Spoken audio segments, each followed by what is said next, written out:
My name is Paula Miranda, and this is my comprehensive exam presentation for the EdTech Master's Program at SDSU Spring 2013.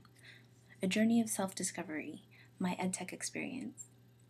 My time in EdTech has been both a humbling and an emboldening process of self-discovery. It's been as rich of an experience as it has been varied, and I found it difficult to bring together under one neat theme the mixed bag of lessons in communication, theory, and technology that I've learned during the program. Still, these lessons have been incredibly important in helping me grow not just professionally, but also as an individual. So, while I can't encapsulate my experience in as neat of a package as some have been able to, I hope that in this presentation to at least be able to tell you some of the valuable lessons that the program has taught me and the depth to which they impact my life. Here's an overview of my presentation. First, I'll say a little bit about what led me to the program and then go over the key lessons that I'll be taking with me as my time here comes to a close. So let's begin where I began.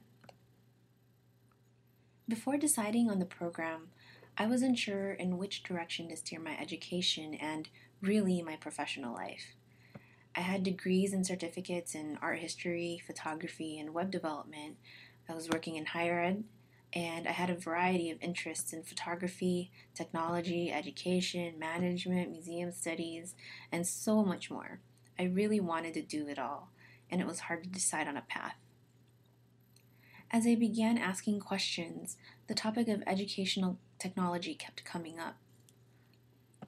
Unbeknownst to me, three people who I looked up to and had gone through the program in different decades even at SDSU. They shared their experiences and piqued my interest about the field of educational technology. In our conversations, I'd realized that I was really motivated by helping people learn and a desire to problem solve. I also realized that all of the topics that interested me had some aspect of education and creative expression, so it was a right fit as my strengths are being creative and a resourceful person, one who could really benefit from the structure that a formal education in EdTech would provide.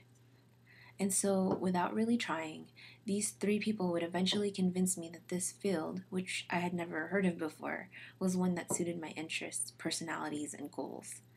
The SDSU EdTech program was where I had to be. And so with this newly found direction and conviction, I began the EdTech program brimming over with ideas and anxious to solve problems. Perhaps too anxious. Lesson 1. Don't rush to solutions. In my first semester of the program, I would run right into my first mistake as an instructional designer, assuming I knew the answer. The performance analysis project would be the first time I'd ever tried to solve a problem systematically. But instead of going through the steps laid out for us by our professor, Jim Marshall, my mind was already set on creating a job aid, which was actually our second project for the course that would and should come after doing the analysis and producing a design document that offered a solution set. See, the problem I had picked to solve was one that I pulled from my own to-do list at work, which was to help faculty at City College's photography department use the district's learning management system, Blackboard Learn. I thought that this could be solved by merely slapping around a few flyers around their offices, even before I did anything else. And I jumped ahead and began creating this job aid without doing the legwork necessary to identify what was really causing the performance gap. I assume, therefore I know, right? Nope. Eventually, I made time to conduct the front-end task and audience analysis that would set me straight. When I would find out that the real reason why faculty weren't using the system was not because they didn't know, but because they perceived no value in doing so. It was during this time that I would learn an important lesson in instructional design, one that I would learn not just once, but over and over again throughout the program. Mager and Pipe said it best. It's not your view of the outcome that's important here. You must try to see the situation through the eyes of the performers themselves.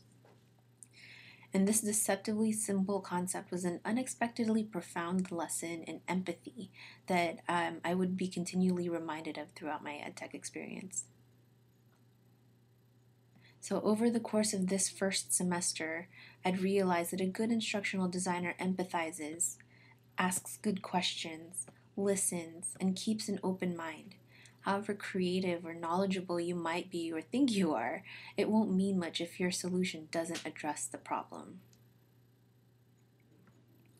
Lesson number 2, the myth of multitasking, or humans have RAM too.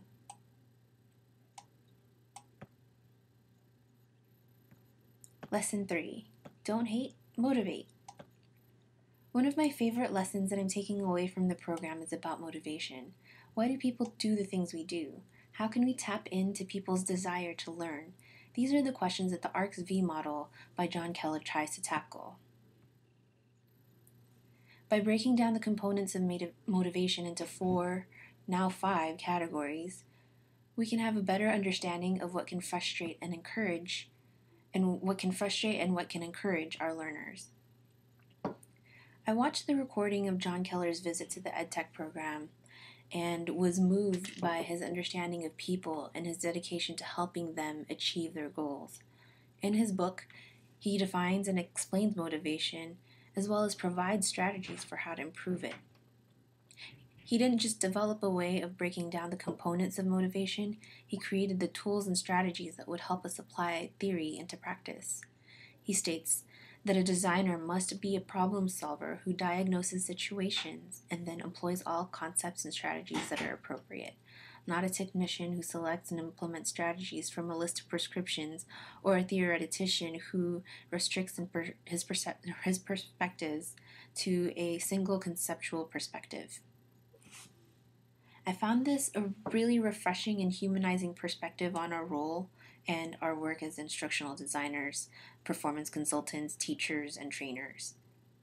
The ARCS model came alive for me during Bernie Dodge's simulation and games class in the fall of 2012. We used Dr. Keller's systematic process of motivational design to create a board game for the American Language Institute at STSU's extension program. Our team worked hard on designing the physical game board in pieces, which turned out to look really appealing. However, focusing solely on trying to make the game appealing and sexy, in this instance tending only to the attention category of the ARCS model, was not enough to sustain motivation. It may have sparked it initially, but the novelty soon wore off as we found the students experiencing a lot of difficulty with the actual content of the game. That is, the game tasks, which were the language practice questions that they needed to answer correctly in order to progress through the game and practice their language skills in the process.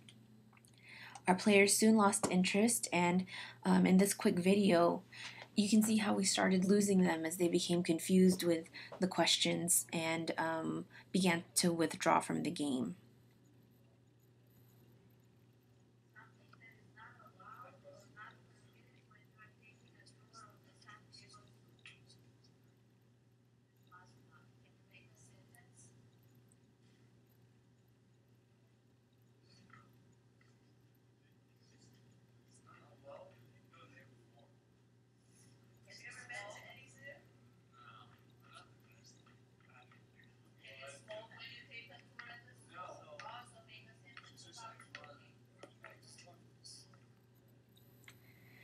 All right, so what's wrong with this picture?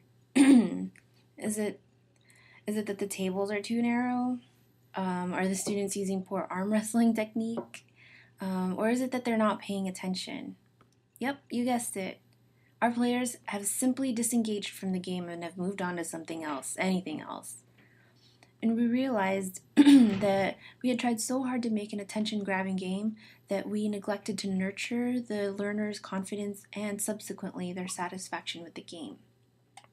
It became obvious during this playtesting phase that the tasks that were required of the students were just too complicated for their level of language comprehension. Simply put, the questions were too hard. And this was an aha moment for me, one that made me go back to the Keller book to try and understand what happened. I realized that as language learners, the students already had a predisposition for low levels of confidence. And as someone who's learning Spanish myself, this is something I can empathize with. And giving them such challenging questions that were difficult to read an answer diminish their success opportunities and consequently their satisfaction with both the game and perhaps even their English speaking abilities. We were able to rewrite the questions and simplify them, which we hope the next group of students will find easier and useful so that they can continue practicing and learning the language. One last thing I'd like to mention about ARCS is that it has become such an interest of mine that I've developed an independent project with Bob Hoffman where I investigate the current studies on awareness and mindfulness and how it's relevant to learning in an effort to link it with the perceptual arousal and variability subcategories of attention as it's defined within ARCS. This has been a truly fascinating endeavor, and the literature review I'm putting together of my findings will be forthcoming. Lesson 4. It's not really about technology. Lesson 5. It's about people.